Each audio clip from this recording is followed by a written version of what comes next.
सो देखिए, आज की डेट में वायरल फीवर और वायरल इन्फेक्शंस की जो समस्या है वो कॉमन हो चुकी है। जैसे कि आईसीएमआर का डेटा है 2023 का, जो बता रहा है कि भारत में 2023 तक 50 मिलियन से ज्यादा वायरल इन्फेक्शन के केसेस पाए गए थे। अब ये वायरल इन्फेक्शन क्या है? माने वायरस के प्रभाव से हमारे शरीर में अगर किसी प्रकार का कोई भी इन्फेक्शन होता है उसे वायरल इन्फेक्शन कहा जाता है। इसका जो सबसे बड़ा एग्जाम्पल है, हमने 5 साल पहले देखा था कोरोना के समय। कोरोना भी एक प्रकार का वायरल इन्फेक्शन था, वायरल फीवर की समस्या थी वो, जिसने पूरी दुनिया को हिला के रख दिया था।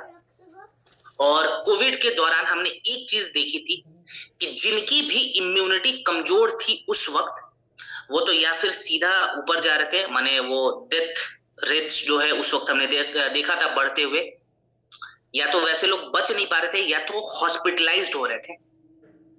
और लैंसेट ने एक और रिपोर्ट डाली थी कि कोविड के बाद से भी बहुत सारे लोगों का जो इम्यूनिटी है वो ड्रॉप हो चुका है, जिसका बहुत बड़ा रिलेशन वायरल इन्फेक्शन के साथ है। अब इसको अगर हम आयुर्वेदा के दृष्टि से देखें तो अगर हमारे शरीर में वायरस का प्रभाव बहुत ज्यादा पड़ेगा, जैसे कि कोविड में भी हुआ था और बहुत सारे दूसरे वायरस के कारण भी ये प्रॉब्लम्स हो जाता है, तो हमारे शरीर की जो ओजस है वो रिड्यूस हो जाएगी। अब ये ओजस है क्या? देखिए, ओजस को आयुर्वेदा में सबसे अंतिम रस और सबसे शुद्ध रस भी कहा गया है, जो कि हमारे शरीर को चलाने के लिए सबसे इंपॉर्टेंट है। ये ओजस का निर्माण कैसे होता है बॉडी में? हमारे शरीर में 7 धातु होते हैं, सप्त धातु होते हैं, जो मैंने लास्ट टाइम भी बताया था। कौन कौन से वो सप्त धातु हैं? रस धातु माने प्लाज्मा, रक्त धातु माने ब्लड, मेद धातु माने हेल्दी फैट, ममसा धातु माने मसल्स, अस्थि धातु माने हमारी शरीर की जो हड्डियां हैं। इसके बाद से आता है मज्जा धातु, जो कि हमारे शरीर का बोन मैरो है। और 7वां धातु होता है शुक्र धातु, पुरुषों में स्पर्म, महिलाओं में ओवम, जो कि फर्टिलिटी के लिए बहुत इंपॉर्टेंट है। तो ये सप्त धातु के निर्माण से ओजस तैयार होता है, जो हमारे पूरे शरीर को चला रहा है। अब अगर वायरस का लोड बहुत ज्यादा रहेगा तो ओजस धीरे धीरे ड्रॉप होना शुरू हो जाएगा, इम्यूनिटी ड्रॉप होगी, हमारे शरीर की अग्नि खराब होगी और हमारा शरीर धीरे धीरे डीएक्टिव होने लगेगा।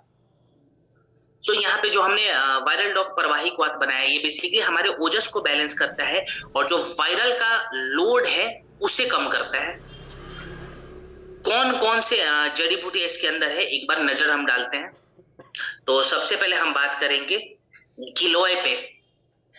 वायरस से बचने के लिए वन ऑफ द इम्पोर्टेंट जड़ी बूटी है ये, और गिलोय में बहुत सारे फायदे होते हैं। जैसे अगर मैं बताऊं तो ये हमारे शरीर में एक प्रकार के इम्यूनो मॉड्यूलेटर के जैसे काम करता है। Now what is immuno modulator? बहुत सारे लोग ये मानते हैं कि हमारे शरीर में इम्यूनिटी को हम जितना ज्यादा बढ़ा दें उतना ज्यादा अच्छा रहेगा। आई गेस 50% लोग यहाँ पे यही मानते होंगे कि सर रोग प्रतिरोधक को जितना बढ़ा दिया उतना बेहतर। लेकिन ये गलत है, ये बिल्कुल मिथ है एक प्रकार से। अगर मैं बताऊं तो इम्यूनिटी अगर कम हो जाए बैलेंस लाइन से तो हम बीमार पड़ते हैं, सर्दी खांसी जुकाम की समस्या होती है, वो सभी को पता है। लेकिन अगर इम्यूनिटी अपने बैलेंस लाइन से ज्यादा ऊपर चला जाए तो हमारे शरीर में बहुत सारी ऑटो इम्यून डिजीज होने लगती है। जैसे अगर मैं बताऊं तो सपोज करो किसी का इम्यूनिटी जो है उसके बैलेंस लाइन से ऊपर चला गया, अब उसे खांसी की समस्या होगी। अब उसका इम्यून सिस्टम उस खांसी को इतना बढ़ा देगा कि उसे अस्थमा की दिक्कत हो सकती है। अगर किसी का इम्यून सिस्टम उसके बैलेंस लाइन से ऊपर है और उसे किसी प्रकार की जॉइंट पेन की समस्या है, अब उसका इम्यून सिस्टम उस जॉइंट पेन को इतना बढ़ा देगा कि उस इंसान को रिमोटॉइड अर्थराइटिस की समस्या हो जाएगी। बहुत सारी बीमारियां जैसे डायबिटीज टाइप 1, ये भी ऑटो इम्यून डिजीज है। ऑटो इम्यून डिजीज में जो सबसे डराने वाली प्रॉब्लम होती है, जिसको लोग एड्स के नाम से भी जानते हैं। अब ये जो एड्स है, एड्स में होता क्या है? देखिए, एड्स यानी कि AIDS, इसका मतलब क्या होता है? Acquired auto immune deficiency syndrome. माने इस वक्त जो है हमारे शरीर का जो रोग प्रतिरोधक क्षमता है वो अपने बेस लाइन से ऊपर चला जाता है। अब ऐसी बीमारियों में गिलोय सबसे अच्छी जड़ी बूटी मानी जाती है, क्योंकि ये हमारे शरीर के रोग प्रतिरोधक क्षमता को हमारे बॉडी के टाइप से रेगुलेट कर देती है। जितना बॉडी के लिए चाहिए उतना ही देगा। इसकी पुष्टि इंथो फार्माकोलॉजी ने 2017 में करी थी। तो ये हमने ऐड कर दिया। सेकंड हमने ऐड करा हुआ है कालमेघ, ये भी बहुत इंपॉर्टेंट है। कालमेघ क्या करता है, जो वायरस का लोड हमारे शरीर पे है, जिसके कारण हमारा ओजस धीरे धीरे खराब हो रहा है, ये उस वायरस के लोड को खत्म कर देगा और हमारे ओजस को बैलेंस कर देगा। देन हमने ऐड करा हुआ है तुलसी, जो कि हमारे लंग्स में जो श्रिंक हो जाती है, जो हमारे लंग्स के अंदर जो रिड्यूसनेस आने लगती है, कैपेसिटी कम हो जाती है, उस कैपेसिटी को बढ़ा देगा।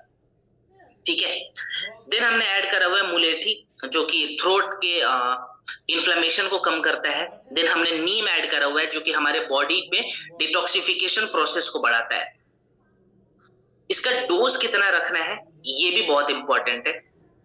तो अगर मैं वायरल डॉग के डोज के बारे में बताऊं, और अगर आप बच्चों को ये प्रोडक्ट दे रहे हैं तो उनको आप 5 से 7 ml तक दे सकते हैं, आधे कप गुनगुने पानी में मिलाकर खाने के बाद दिन में 2 बार।